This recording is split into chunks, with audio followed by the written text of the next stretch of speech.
Bonjour à tous. Alors aujourd'hui, on va faire un gel intime. Donc j'ai déjà désinfecté mon contenant. Donc c'est un ancien récipient de gel intime. C'est un flacon pompe, c'est beaucoup plus simple et ça va bien sous la douche, etc. Donc c'est vraiment très pratique. Euh, un gel intime, ça se fait avec une base lavante. Donc moi j'en ai deux. Alors je la fais moi-même maintenant, donc je vous ferai un autre truc là-dessus. Mais voilà, j'en ai plusieurs sortes, hein. Bon, ces deux-là, je les trouve très bien parce qu'elles sont bio et sont très efficaces. Voilà. Bon, quand j'aurai fait ma vidéo sur les tensioactifs que je vous ai promis, vous pourrez, enfin vous aurez un truc là-dessus. Je vous ferai la base lavante.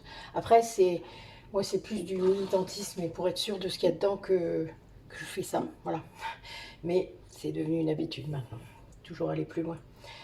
Alors, un gel intime, donc moi je mets des huiles essentielles, un peu d'huile de coco, parce que l'huile de coco, ben, ça permet de la douceur, hein, vraiment. Les huiles essentielles que j'utilise, c'est du tea tree, donc l'arbre à thé, qui est un antibactérien, antiviral, antifongique, antiparasite, anti tout ce que vous voulez. Moi, c'est mon, comment dire, mon désinfectant premier. Je l'utilise pour tout, vraiment pour tout. C'est même pas imaginable.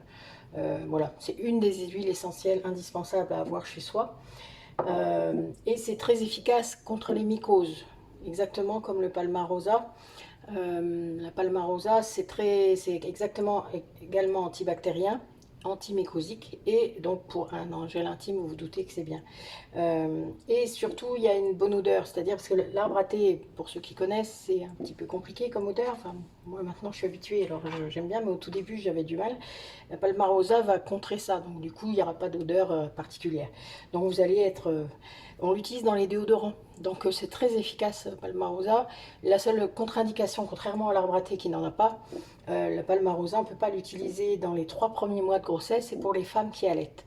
Donc évidemment, et les enfants de moins de 6 ans évidemment. Donc évidemment, l'arbre à thé est plus indiqué dans ce sens-là. Donc vous pouvez tout à fait mettre autre chose, mais c'est vrai que ces deux-là sont vraiment très adaptés pour un gel intime. Alors, gel intime, ça veut bien dire gel. Euh, la base lavante, c'est parfois vous en avez la gélatineuse, hein, vous voyez là, elle est un petit peu gel, mais elle ne va pas le rester puisqu'on va la fouetter, on va mettre plein de choses dedans. Le souci, c'est que ça va devenir très liquide. Donc ça, moi, ça m'a cassé un peu. Donc j'ai rajouté par rapport aux recettes que j'ai pu trouver des gommes. Donc j'en ai plusieurs, hein. La gomme de Goire ou la gomme de Xanthane. Vous avez aussi l'agar-agar. Moi, je prends ce que j'ai parce que là, j'en ai toujours un peu. C'est pas un souci, j'en mets pas beaucoup, vous allez voir, j'utilise une cuillère, donc enfin voilà, je vais en mettre un tout petit peu. Faut la laisser agir par contre, parce que après on a des surprises, si on en met trop, eh ben, ça gélifie trop dans le contenant et ça passe plus dans le flacon pompe, hein. Donc on se méfie un petit peu.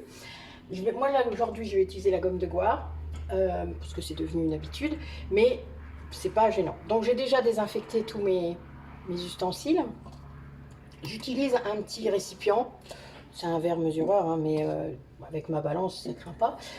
Et donc, je vais mettre, parce que mon contenant fait 250, moi mes recettes généralement sont pour 100 millilitres, donc je vais faire pour 200 millilitres, c'est plus facile. Je préfère en refaire plus souvent et ne pas être embêté. Alors, un truc aussi qu'on fera à la fin de la recette, c'est que on doit tester le pH. Les pH sont différents selon l'âge qu'on a quand on utilise son gel intime.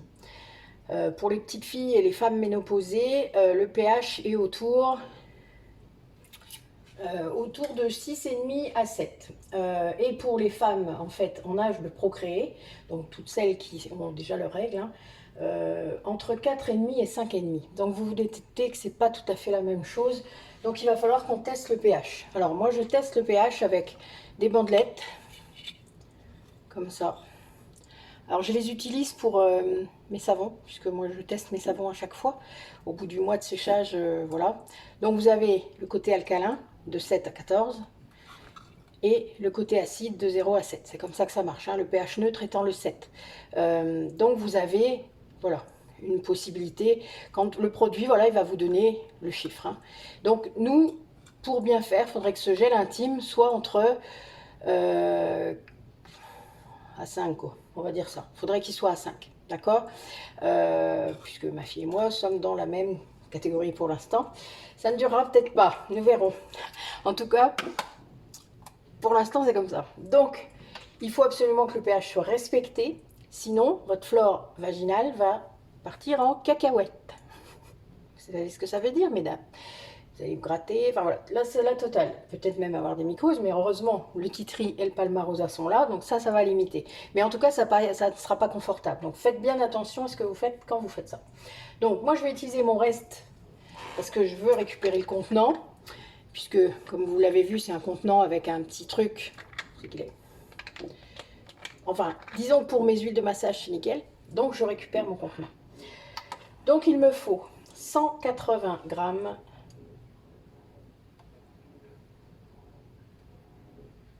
Évidemment, je n'ai pas 180 grammes, hein, mais c'est pas grave, je voulais récupérer ce contenant absolument. Je peux mélanger les bases de la vente, hein, ce n'est pas un problème. Alors, je la secoue un petit peu, mais pas trop, parce que sinon ça mousse. 50, donc 180 grammes.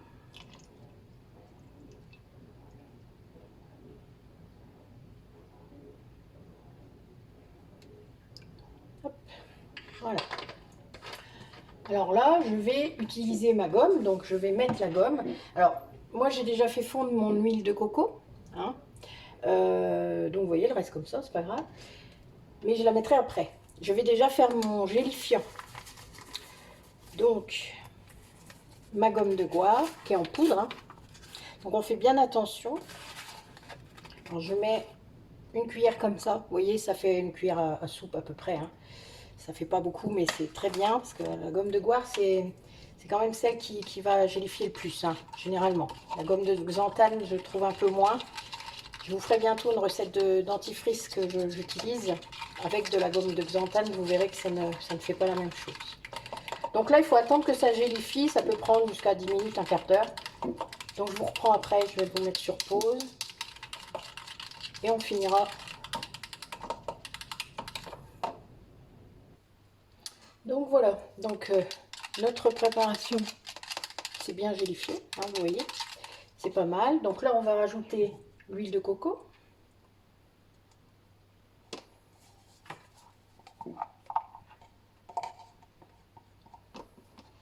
Voilà. Et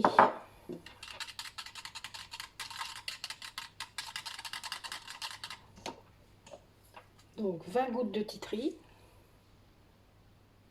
1, 2, 3, 4,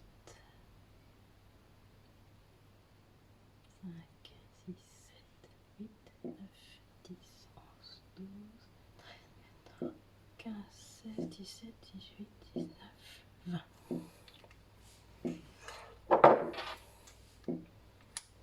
Et 20 gouttes de palmarosa.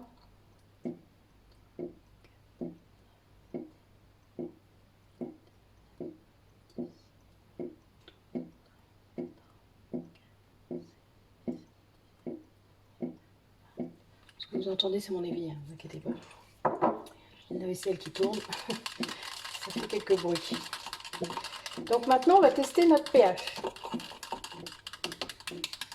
Oui, ça mousse un peu, donc ça c'est la base de la vente. Alors, notre pH, on trempe la languette dedans. Toc. Bon, moi je l'essuie un petit peu, c'est plus facile à lire. Et maintenant je cherche. Alors je dirais que pour l'instant on est autour de 6. C'est pas mal. Ouais, on est à 6. Donc vous voyez, je ne sais pas si vous... Excusez-moi, je croyais que vous voyez. Voilà, donc ma bandelette, là pour moi on est autour de 6. D'accord? Alors, donc pour baisser un peu, puisque je vous ai dit qu'il fallait qu'on soit plus autour de 4,5 à 5,5. Donc plutôt à 5. Donc c'est pas tout à fait le même. Alors je vais ressortir une languette pour revérifier après. Alors ça c'est la partie un petit peu plus délicate. Alors je ne savais pas trop ce qu'on allait avoir. Normalement je savais qu'on était plus autour de la neutralité. Mais voilà, 6 c'est pas mal. Ça doit être le mélange des deux bases la vente que j'ai faite. Puisque d'habitude j'en mets qu'une. Donc je suis plus autour de 7 et je suis obligée de baisser. Donc, j'avais préparé 2 petits flacons. Alors, pour baisser le pH dans les préparations, on utilise de l'acide citrique. Vous vous rappelez, on l'a déjà utilisé. C'est un acide, comme son nom l'indique. Et pour augmenter le pH, on utilise du bicarbonate de soude, d'accord, de sodium. Hein, donc, bicarbonate tout à fait classique. Mais je ne peux pas acheter ça comme ça direct dedans. Donc, je vais juste apporter un petit peu, pas beaucoup, hein, vraiment. Vous voyez là le bout de la cuillère. Et je vais mélanger.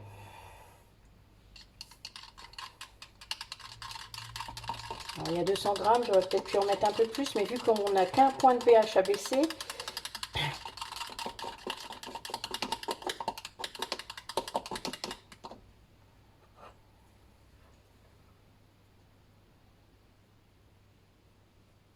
vous voyez, déjà on est plus acide là. Hein. Mais c'est pas tout à fait comme tout à l'heure. Hein. Là, on est plus autour du... J'arrive jamais à voir comment vous pouvez voir. Je sais pas si vous voyez bien, enfin sinon vous pouvez peut-être grossir. Alors là, je suis quand même un peu plus autour de 4. Vous voyez, on est ou 5. Je suis entre les deux là, je dirais. Tout à l'heure, on était quand même bien là. Je vais vous montrer les deux pour vous montrer la différence. Parce que ça change pas beaucoup. Vous voyez là, il est vraiment autour de 6, 6, 7. Vous voyez, on voit, on peut le mettre entre les deux et on voit vraiment. Et l'autre, il est vraiment entre 4 et 5. Je sais pas si vous voyez. Il fait pas le focus, hein. Il est un peu court mon téléphone. Ben voilà, donc là je suis arrivée à ce que je voulais en fait. Donc vous voyez, j'en ai vraiment pas mis beaucoup. Faut s'y reprendre à plusieurs fois s'il faut. Donc il faut des languettes hein, si vous voulez, mais c'est le meilleur moyen. Vous voyez, la préparation elle-même toute seule, vous n'aurez pas le bon pH. Après, évidemment, si c'est pour une petite fille ou une femme ménopausée, évidemment, vous pouvez l'avoir, puisque là, on était plus autour de 6,5, 7. Donc, c'était exactement le pH que je vous ai dit tout à l'heure. Par contre, voilà, si vous êtes encore en âge de procréer, comme ça qu'ils disent dans les stats, non, eh bien, voilà. Donc là, on est bon. Là, je vais pouvoir empoter dans mon contenant.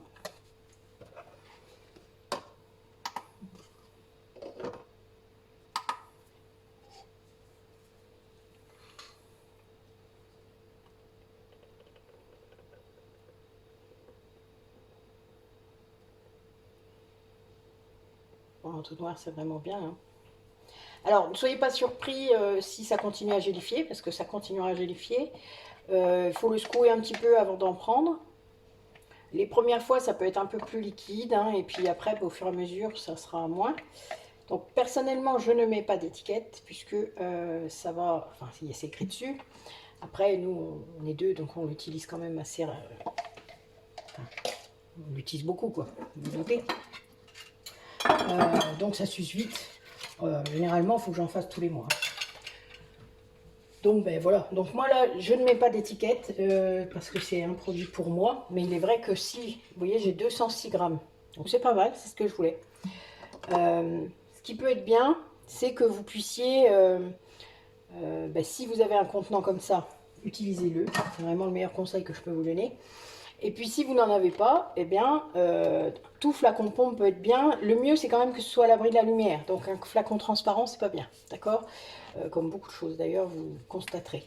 Donc notre flacon pompe, donc là, moi au départ, je fais remonter. Vous savez qu'il y a de l'alcool dedans, vous vous rappelez? Voilà, là il y a de l'alcool. C'est encore liquide. Voilà, là vous voyez, ça fait, c'est une bonne petite préparation. Donc on secoue et voilà. Donc généralement c'est bon 3 mois. Hein. Je ne mets pas de conservateur dedans. Parce que justement on l'utilise très vite. Donc si je peux nous épargner un conservateur, même s'il est naturel, eh bien je le fais.